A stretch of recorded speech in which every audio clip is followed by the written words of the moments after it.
तो मैं श्रद्धेय राजनाथ सिंह जी से आग्रह करूंगा इस संगीत में दिव्य वातावरण में आप अपने प्रबोधन से, आशीर्वाद से हम सबको अनुग्रहित उपकृत करें। एक बार आपकी गणगौर तालियों के बीच में, जोरदार तालियों के बीच में मैं देश के रक्षा मंत्री, जो हमारे भी रक्षक हैं, सनातन के भी रक्षक हैं, हमारे देश के रक्षा मंत्री हैं, हम बहुत गौरवान्वित हैं उनके आगमन से। और हमारे सब साधु संत महात्मा, हमारे बालक नाथ जी सहित हमारी नाथ परंपरा भी योग की बहुत गौरवशाली परंपरा है। आपको बहुत बहुत प्रणाम, धन्यवाद। बाबा को बोलते हुए तो मैंने कई बार सुना था, लेकिन आज भजन गाते हुए बाबा को मैंने पहली बार सुना है। चाहे वो भाषण करते हैं अथवा भजन करते हैं, वो बराबर एक समा बांटते हैं। सचमुच आज इस भव्य कार्यक्रम में उपस्थित होकर मैं अपने को जहां पर गौरवान्वित महसूस कर रहा हूं, वहीं पर अपने को मैं कृतार्थ भी महसूस कर रहा हूं। इस कार्यक्रम में उपस्थित श्रद्धेय पूज्य स्वामी परमानंद जी महाराज, श्रद्धेय योगर्षि स्वामी रामदेव जी महाराज, पूज्य आचार्य बालकृष्ण जी महाराज, हमारे उत्तराखंड के बहुत ही गतिशील मुख्यमंत्री श्रीमान पुष्कर सिंह जी धामी और मध्य प्रदेश के नवनियुक्त मुख्यमंत्री, जिन्होंने इसके पहले शिक्षा मंत्री के रूप में मध्य प्रदेश सरकार में अपने दायित्व का बहुत ही कुशलतापूर्वक निर्वहन किया है, जो विनम्रता और शालीनता के प्रतीक है। ऐसे हमारे श्रीमान मोहन जी यादव, पूज्य श्री लक्ष्मण गुरु जी महाराज और हमारे मित्र, हमारे सहयोगी, भारत सरकार में कानून मंत्री श्रीमान अर्जुन राम जी मेघवाल और भारत सरकार के पूर्व शिक्षा मंत्री और स्थानीय सांसद श्रीमान रमेश पोखरियाल जी निशंक, डॉक्टर सत्यपाल सिंह जी, जो कि प्रवचन भी करते हैं, चाहे संतों की जमात हो अथवा सन्यासियों की जमात हो, जिस भी वहां भी ये प्रवचन करते हैं, और राजनीतिक क्षेत्र में तो इनका भाषण होता ही है। ऐसे हमारे डॉक्टर सत्यपाल सिंह जी, और इस समय कुलाधिपति हैं गुरुकुल कांगड़ी विश्वविद्यालय के डॉक्टर धन सिंह रावत। देखने में तो छोटे हैं, कद में छोटे हैं, लेकिन इनका मन बहुत बड़ा है। ऐसे डॉक्टर धन सिंह रावत हमारे मंत्री हैं उत्तराखंड सरकार के, और प्रखर मेधा के धनी, और मैं कह सकता हूं कि भारत के प्रखर वक्ता डॉक्टर सुधांशु त्रिवेदी, सांसद राज्यसभा, बाबा श्री बालकनाथ जी, विधायक राजस्थान स्वामी आरवेश जी महाराज, श्री मदन कौशिक जी विधायक, स्वामी यतीश्वरानंद जी, और सुरेश आर्य जी वरिष्ठ आर्य नेता, स्वामी रविंद्रपुरी जी, स्वामी श्री ज्ञानदेव जी, स्वामी हरिचेतनानंद जी, स्वामी यशदेव शास्त्री जी, श्री एनपी सिंह जी और श्री राजीव जी, जिन्होंने की 11 करोड़ का आज दान किया है। मंचस्थ हमारे सभी श्रद्धेय संत वृंद, सम्मानित महानुभाव, हमारे जो संत हमारी दाहिनी तरफ बैठे हुए हैं, और इधर भी हमारे कुछ संत बैठे हुए हैं, सारे संतों के चरणों में शीश झुकाकर मैं उन्हें प्रणाम करता हूं। गुरुकुल के आचार्य, छात्र एवं छात्राएं और कार्यक्रम में उपस्थित अन्य सभी मेरे सम्मानित बहनों एवं भाइयों, स्वामी दर्शनानंद गुरुकुल महाविद्यालय की इस पुण्य भूमि पर आज सभी आचार्यों, गुरुओं व उनके शिष्यों और आप सभी बहनों भाइयों के बीच उपस्थित होकर मुझे बेहद प्रसन्नता हो रही है। सर्वप्रथम मैं इस ऐतिहासिक गुरुकुल से जुड़े हुए सभी व्यक्तियों को गुरुकुल के गौरवशाली 118 वर्ष का इतिहास पूरा करने पर मैं तहे दिल हार्दिक बधाई देता हूं। बहनों भाइयों, स्वामी दर्शनानंद जी के विचारों और उनके आदर्शों पर स्थापित किया महाविद्यालय जिस प्रकार शिक्षा के तीर्थ के रूप में काम कर रहा है वह अपने आप में प्रशंसनीय है।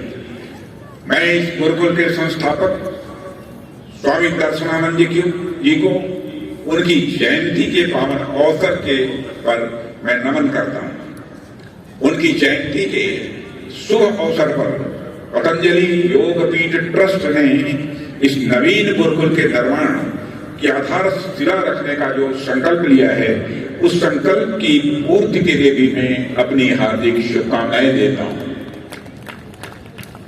देवियों व सज्जनों, जब भी गुरुकुल परंपरा का जिक्र आता है तो हमारे जीवन में इतिहास के झरोखे स्वाभाविक रूप से खुल जाते हैं कि कैसे एक समय भारत में गुरु शिष्य परंपरा थी, जहां शिष्य एक निश्चित आयु तक गुरु के आश्रम में जाकर उनकी सेवा करते हुए शिक्षा ग्रहण करते थे।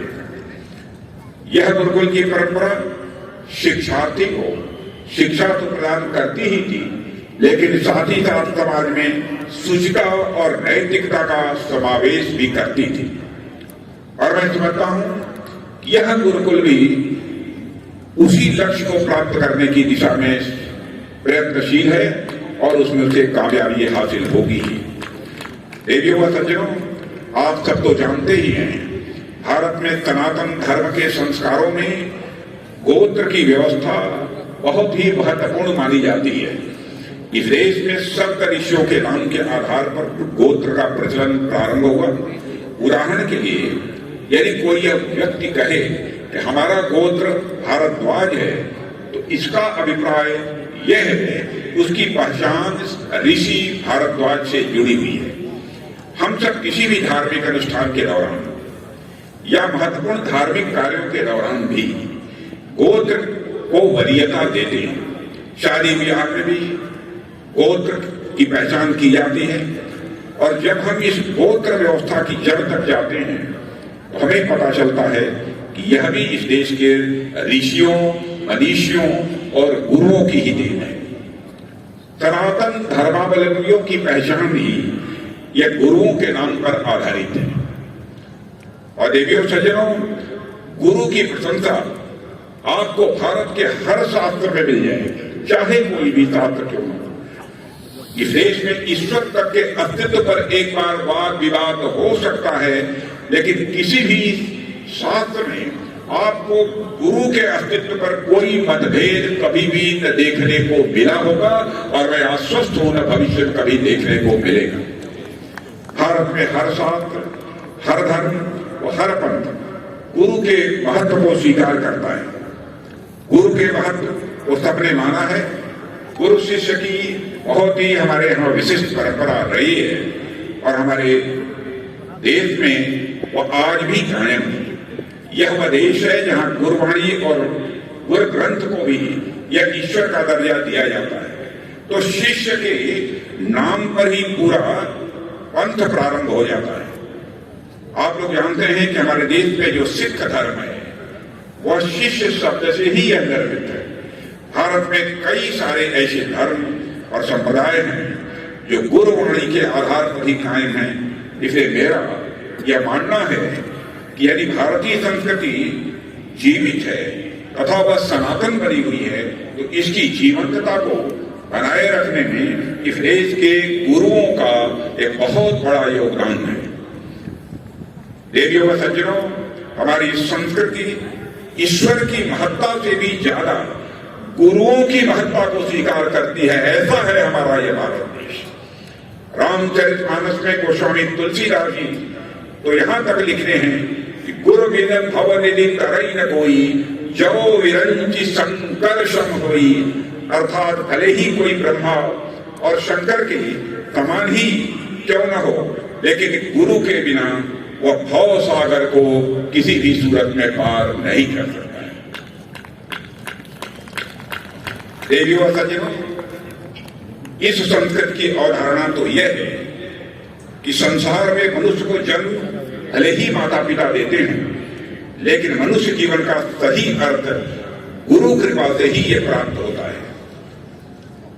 भारत में इसी गुरुकुल परंपरा में भारत को शिक्षा के केंद्र के रूप में सारे विश्व में स्थापित किया। आप ध्यान दीजिए कि आज से लगभग 1000-1500 साल पहले तक इस देश में कितने बड़े बड़े विश्वविद्यालय थे, जहां गुरुकुल परंपरा प्रचलित थी। तक्षशिला विश्वविद्यालय से लेकर विक्रमशिला विश्वविद्यालय होते हुए नालंदा विश्वविद्यालय तक इस देश में अनेक ऐसे शैक्षणिक संस्थान थे जिन्होंने शिक्षा की ऐसी अलख जगाई थी जिसे समूचा विश्व ही दीप्तमान हो उठा, जहां दर्शन, गणित, विज्ञान, चिकित्सा शास्त्र, कला आदि विद्याओं का ज्ञान भी दिया जाता था। साथियों, उसके बाद की स्थिति आप सभी जानते हैं। किस प्रकार से इस देश में शैक्षणिक गुलामी की एक लंबी श्रृंखला प्रारंभ हुई। आप लोगों ने मैकाले का नाम सुना होगा। मैकाले एक ब्रिटिश अधिकारी था जिसको ब्रिटेन से भारत इसलिए भेजा गया था ताकि वह भारतीयों को मानसिक रूप से वह गुलाम बनाया जा सके।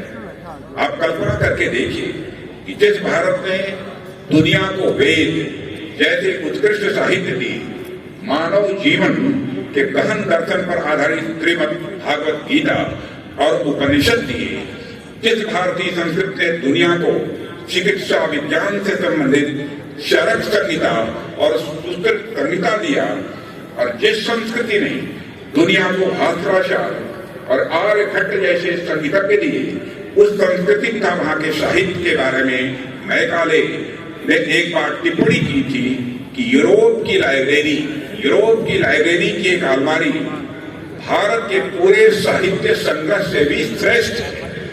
यह बात मैकाले ने कही। उसके बाद एक रणनीतिक तरीके से मैकाले ने हमारी पूरी शिक्षा व्यवस्था का गला घोटकर एक ऐसी शिक्षा प्रणाली उसने विकसित की थी कि उसने हमारी गुरुकुल व्यवस्था को लगभग समाप्त के कगार तक पहुंचा दिया।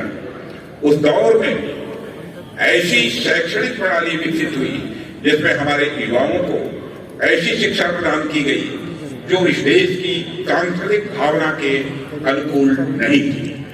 न जाने हमारी कितनी पीढ़ियों ने भारतीय संस्कृति को इंफीरियर मानते हुए शिक्षा ग्रहण की। इस इंफीरियरिटी का कुछ ऐसा कॉम्प्लेक्स था, एक ऐसा भाव था कि हम सिर्फ राजनीतिक रूप से ही नहीं बल्कि मानसिक रूप से भी गुलामी के शिकार होते गए।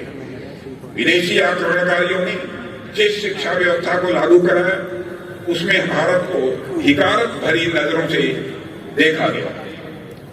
देवी व सज्जनों, जब इस देश में ऐसा माहौल तैयार हुआ था, उस समय उस अंधकार के खिलाफ ज्योति जलाते हुए स्वामी दर्शनानंद जी ने इस गुरुकुल की स्थापना करके जो प्रकाश फैलाया, उससे आज तक मैं मानता हूं कि हमारी युवा पीढ़ी यह लगातार प्रकाशित हो रही है। और वर्तमान में भी यह जो समय चल रहा है तथा विदेशी संस्कृति के अंधानुकरण से समाज में जिस प्रकार के नैतिक मूल्यों का ह्रास हो रहा है, उसे देखते हुए आवश्यक है कि सारे गुरुकुल आगे आए और समाज में नैतिक मूल्यों का वह समावेश करें। हमें आधुनिक शिक्षा की जरूरत है, इस बात से कतई इनकार नहीं किया जा सकता। देश में जो व्यवस्था चल रही है वह मॉडर्न एजुकेशन, आधुनिक शिक्षा प्रदान भी कर रही है, और मॉडर्न नॉलेज के साथ साथ हमारी नैतिक विरासत भी सुरक्षित रहे। इसलिए नए भारत में नए गुरुकुलों का होना भी यह बहुत आवश्यक है, ऐसा मैं मानता हूं।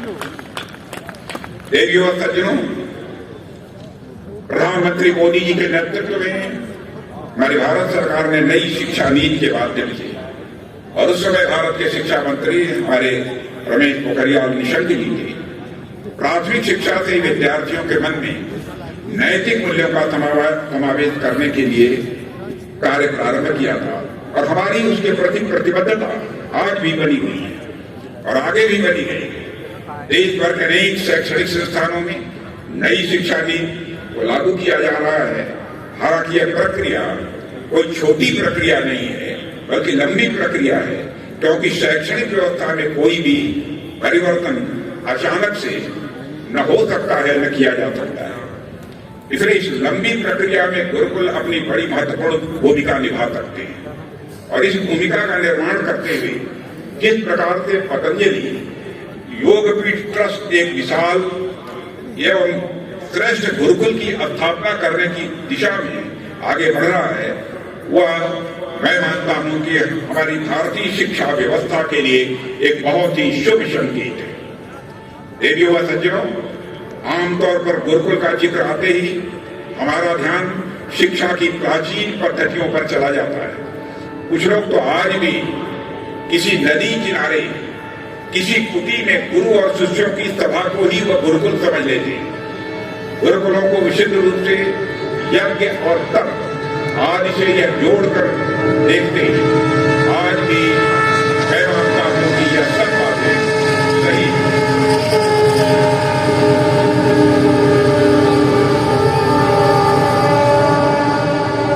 पर मैं मानता हूं कि गुरुकुल इनसे अब बहुत आगे बढ़ चुके हैं।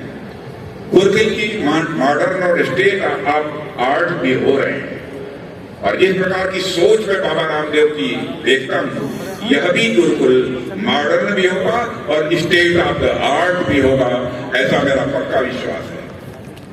यह गुरुकुल स्वयं इस बात का एक बहुत बड़ा उदाहरण है। इसलिए अब बदलते भारत और साथ ही बदलते समय की यह मांग है कि गुरुकुल पारंपरिक शिक्षा के साथ साथ स्वयं को इमर्जिंग और कटिंग एज टेक्नोलॉजी जैसे आर्टिफिशियल इंटेलिजेंस, क्वांटम टेक्नोलॉजी जैसे क्षेत्रों में भी यह आगे बढ़ाएं। और बाबा रामदेव जी से मंच पर बैठे मैं आर्टिफिशियल इंटेलिजेंस और साथ ही साथ क्वांटम टेक्नोलॉजी के बारे में बात कर रहा था। उन्होंने कहा कि इसकी भी शिक्षा हमारे यहाँ दी जा रही है। यह जानकारी प्राप्त करके मुझे बेहद खुशी हुई है। न सिर्फ इस क्षेत्र में स्वयं को आगे बढ़ाएं, बल्कि मैं तो यहाँ तक कहूंगा कि गुरुकुल आने वाले समय में आर्टिफिशियल इंटेलिजेंस आदि टेक्नोलॉजी से भी आगे की वह सोचें। केवल आर्टिफिशियल इंटेलिजेंस तक अपने को सीमित न रखें, उसी की टेक्नोलॉजी तक भी ही सीमित न रखें, बल्कि वह आगे की भी सोचें और ऐसी टेक्नोलॉजी, ऐसी तकनीक डेवलप करें जो राष्ट्र को इस सेक्टर में बाकी देशों से आगे ले जाने का काम करे, बाकी देशों से अग्रणी भारत को बनाए। और मेरी ये शुभेच्छा है कि गुरुकुल क्षेत्र में भारत के बाकी शैक्षणिक संस्थानों के लिए मार्गदर्शक की भूमिका अदा करेगा, ऐसा मेरा विश्वास है। और आने वाले समय में गुरुकुल एक बार फिर से भारत और भारतीय संस्कृति का प्रतिनिधित्व करें और भारत की नई पहचान बने, यह हमारी इच्छा है। साथियों, वर्तमान परिस्थितियों के हिसाब से यदि देखें तो सांस्कृतिक विकास में गुरुकुल की भूमिका बेहद महत्वपूर्ण हो जाती है। जब हम काशी विश्वनाथ कॉरिडोर बना रहे हैं, जब हम उज्जैन के महाकालेश्वर धाम में इंफ्रास्ट्रक्चर डेवलपमेंट पर काम कर रहे हैं और भव्य वहां पर मंदिर बना रहे हैं उज्जैन में महाकालेश्वर का, जब हम इस देश के सारे तीर्थ स्थलों को जोड़ने का प्रयास कर रहे हैं, जब हम इस देश में भव्य राम मंदिर का निर्माण कर रहे हैं, तो इसका यह बिल्कुल भी नहीं है कि हमारा ध्यान सिर्फ सांस्कृतिक स्थलों के इंफ्रास्ट्रक्चर डेवलपमेंट पर ही है, बल्कि ये सब चीजें तो महत्वपूर्ण हैं ही, इसलिए की भी जा रही हैं, लेकिन हम इससे भी कहीं आगे की सोच रखते हैं। हम सांस्कृतिक संरक्षण यानी कल्चरल प्रिजर्वेशन से भी आगे सांस्कृतिक संवर्धन यानी कल्चरल डेवलपमेंट की दिशा में भी काम कर रहे हैं, ताकि हमारे आने वाली पीढ़ियां इस देश की संस्कृति पर गर्व कर सकें। और मेरा विश्वास करिए, इस दिशा में इस देश के गुरुकुल अपनी बहुत ही बड़ी महत्वपूर्ण भूमिका निभाने वाले हैं भविष्य में, मैं ऐसा मानता हूं। आज इस स्थान पर आकर मेरा विश्वास और अधिक पक्का हो गया। देवी और सज्जनों, मैं इस मंच से बाबा रामदेव और आचार्य बालकृष्ण का आभार व्यक्त करता हूं। जब मैं आपको दोनों को देखता हूं तो मुझे एक बात याद आती है। कुछ समय पहले मैंने सोशल मीडिया में एक तस्वीर देखी थी जिसमें आप दोनों के बारे में यह बताया गया था कि जब आप दोनों के पास कोई संसाधन नहीं थे तो आप खुद से जड़ी बूटियां तैयार करके कूट कर जड़ी बूटियां तैयार करते थे, साइकिल से उसका ये वितरण करते थे। और वहां से जो सफर आप लोगों का शुरू हुआ वह इतनी बड़ी मंजिल तक पहुंचा है, यह अपने आप में केवल जो मौजूद हैं उन्हीं के लिए नहीं बल्कि स्वयं के लिए, पूरे भारत के लिए यह एक प्रेरणा का स्रोत है। यह मेरी मान्यता है, यह कोई छोटी बात नहीं है। और बाबा रामदेव जी ने तो जिस प्रकार से योग को जनसुलभ बनाया है तथा इसका प्रसार किया है, वह सिर्फ भारत ही नहीं बल्कि पूरी मानवता की सेवा करने जैसा काम किया बाबा रामदेव ने किया है। पूरी मानवता की सेवा करने जैसा काम बाबा रामदेव ने किया है। और मैं तो दुनिया के दूसरे देशों में भी जाता हूं, वहां पर भी बहुत सारे योग करने वाले लोग बाबा रामदेव से अच्छी तरह परिचित। साथियों, मैं जानता हूं कि देश में अनेक लोगों ने कई छोटे बड़े रोगों के उपचार में बाबा रामदेव के द्वारा सिखाए गए योग का सहारा भी लिया, विदेशों में भी ले रहे हैं। तो आप देखिए कि ज्ञान का उद्गम एक जगह हो रहा है, लेकिन इसका प्रसार कई जगह पर हमें दिख रहा है। पतंजलि योगपीठ ट्रस्ट उत्तराखंड की पहाड़ियों में भले ही स्थित है, लेकिन इसके द्वारा किए जा रहे कार्यक्रमों के लाभार्थी हमें भारत के सुदूर इलाकों में भी देखने को मिलते हैं। सिर्फ भारत ही क्यों, दुनिया के अनेक भागों में आपके कार्यक्रमों के लाभार्थी हमें मिलते हैं। भारत के कई घरों में मैं जानता हूं सुबह सुबह आप टेलीविजन पर बाबा रामदेव के द्वारा सिखाए गए योग के कार्यक्रमों को भी आप देखते ही होंगे, न देखते हों तो देख सकते हैं। देवियों सज्जनों, वेद जहां तक योग का प्रश्न है, वैसे तो ये बहुत गूढ़ विद्या है, बड़ी कठिन चीज है, लेकिन उसको जिस सरलता से जनमानस तक बाबा रामदेव पहुंचा रहे हैं वह अपने आप में प्रशंसनीय है। और देवियों सज्जनों, बाबा रामदेव जी को इसके लिए मैं साधुवाद देता हूं। बाबा रामदेव जी ने सैकड़ों वर्ष पुरानी हमारी योग परंपरा को व्यवहारिक रूप में जिस तरीके से जनमानस के सामने रखा है वह कोई छोटा काम नहीं है। हालांकि योग की विद्या हमारे यहाँ तो सदियों पुरानी है, लेकिन आक्रांताओं के प्रभाव के कारण एक समय ऐसा भी आया कि इसका ज्ञान लगभग लुप्त प्राय हो चुका था।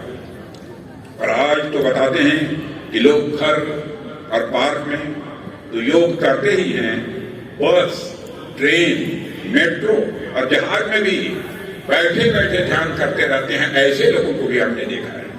या फिर अपने नाखूनों को आपस में रगड़कर अपने बालों को काला करने की वो कोशिश भी करते हैं। और मैं बाबा रामदेव से यह भी पूछने वाला हूं कि यदि नाखूनों को रगड़कर यदि बाल काले किए जा सकते हैं तो क्या नाखूनों को रगड़कर बाल सिर पर फिर से उगाए जा सकते हैं? इसकी विधा आपके पास है। ये केश कांति बना दिया है आपको 50 में देखिए। साथियों, ये कोई छोटी बात नहीं है। ये अपने आप में मैं मानता हूं जो भी बाबा रामदेव जी कर रहे हैं वो अपने में क्रांति है। और इसलिए बाबा रामदेव जी की विशेष क्षमता है कि उन्होंने इतनी पुरातन व्यवस्था को आधुनिक समाज के हिसाब से मॉडिफाई करके परिवर्तन करके जनता तक पहुंचाया। देवियों और सज्जनों, आज योग भारत के घर घर तक पहुंचा है। उसमें बाबा रामदेव का बहुत बड़ा योगदान है। बाबा रामदेव, मैं पुनः आपका अपनी तरफ से अभिनंदन करता हूं। कई बार आपने लोगों के मुंह से यह कहते हुए भी सुना होगा कि अकेला आदमी परिवर्तन नहीं ला सकता, एक अकेला चना भाड़ नहीं फोड़ सकता। लेकिन बाबा रामदेव इस मुहावरे के विपरीत कार्य करते हुए अकेले योग के क्षेत्र में एक क्रांतिकारी परिवर्तन ला रहे हैं। और साथियों, हम भारतवासी जिस भी दर्शन या वस्तु का प्रतिपादन या निर्माण करते हैं तो हम सिर्फ अपने लिए नहीं करते बल्कि हम पूरी मानवता के लिए करते हैं। हम वसुधैव कुटुंबकम, the whole world is a family, पूरा विश्व ही हमारा परिवार है कि इस अवधारणा पर चलने वाले लोग हैं। हमारे लिए पूरी दुनिया एक परिवार है। में यदि अपने परिवार के कल्याण के लिए किसी दर्शन का प्रतिपादन करते हैं तो इसका पेटेंट करवा कर नहीं रखते। इस दर्शन का प्रतिपादन हमने किया है, इसलिए यह हमारे लिए है, इसका प्रयोग होगा, परिवार के लिए होगा, हमारे देश के लिए होगा, ऐसा हम पेटेंट करा कर नहीं रखते। और न ही हम योग के लाभार्थियों से कोई पैसे चार्ज करते हैं। हमारा तो पूरा विपुल ज्ञान भंडार है, हमारा तो पूरा विपुल ज्ञान भंडार है। समझ जो भी हमारा ज्ञान भंडार है वो सारा विश्व को समर्पित है। आज हर वर्ष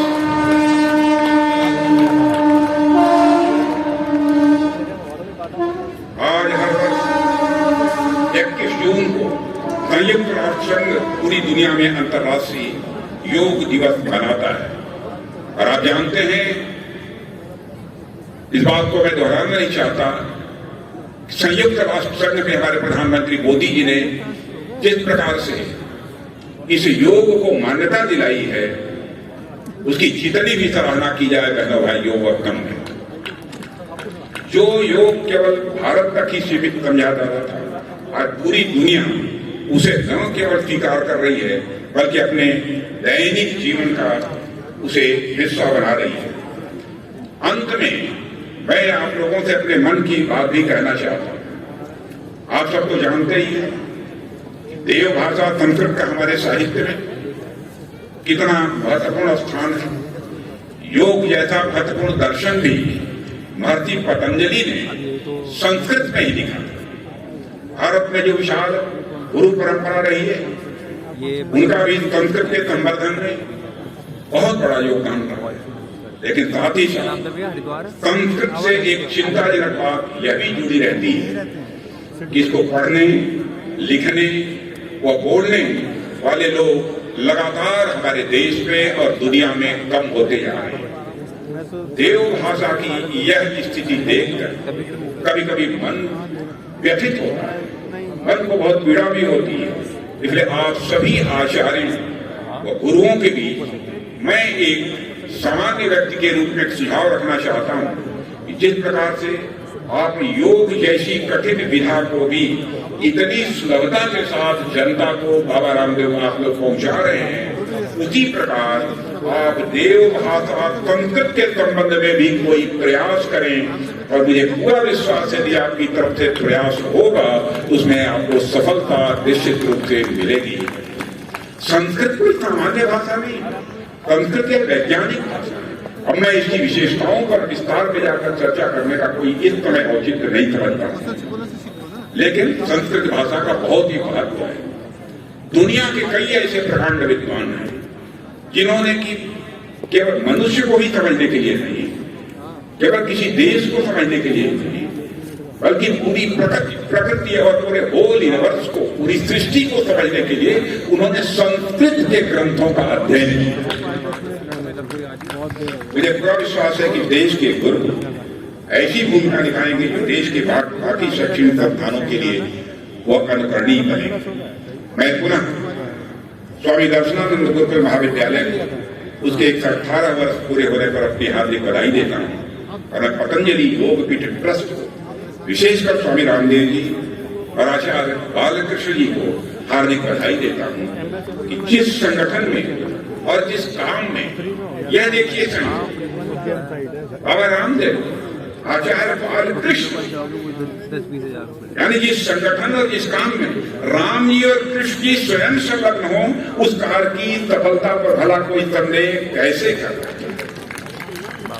मैं आपके गुरुकुल के इस पवित्र प्रोजेक्ट के लिए अपनी ढेर सारी शुभकामनाएं देता हूं और अंत में यही पर अपनी बात को मैं समाप्त करता हूं और आप सभी के प्रति आभार व्यक्त करता हूं कि आपने इस महत्वपूर्ण दिन पर इस कार्यक्रम में भाग लेने के लिए मुझे आमंत्रित किया है। आप सबको बहुत बहुत धन्यवाद। एक बार फिर से बहुत बहुत अभिनंदन श्रद्धेय राजनाथ जी का। और अब क्योंकि